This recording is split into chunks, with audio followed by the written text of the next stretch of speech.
This picture might look like it was something that was created by Perplexity, but it wasn't. So in case you didn't know, Perplexity has this blog page where they use it to announce a new feature or maybe a new direction of the company. And usually with that announcement, they feature some images that look like this.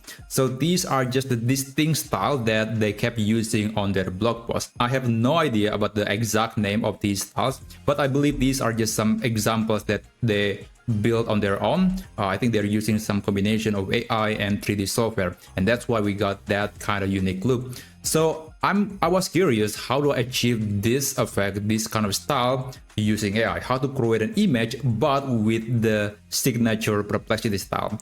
Well, after spending quite some time, I found the formula or the prompt to create that effect. Not exactly the same, but it's pretty close.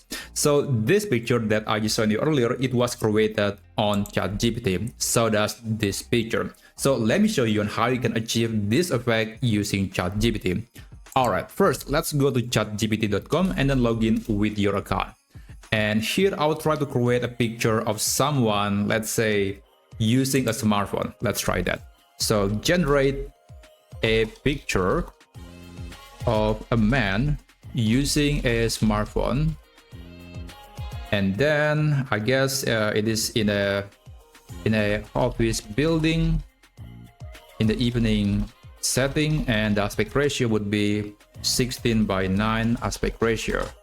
There you go. Now that's just the description of the picture. Now let's talk about the style. So to achieve the Perplexity style, you have to use this prompt. So I actually use AI to try to figure out or decipher the style that is being used by Perplexity, and this is the result. So you can check the full prompt in the video description. I'm going to copy this, and then let's paste that on ChatGPT. All right, there you go. So enable create an image, click tools and enable create an image. And after that, you can send a message to Perplexity, or actually not Perplexity, to ChatGPT, and just wait until it finishes. All right, we got this result, and yeah, it's not quite close to the Perplexity style, but I would say it's pretty good, and it could come across as something that was created by Perplexity. Now again, I'm still working on this prompt. Maybe in the future I will make another video about how to achieve the Perplexity style, but overall you can use this prompt to get this effect on any picture using ChatGPT. So if you find this video to be useful, then feel free to subscribe to this channel, and I'll see you on my next video.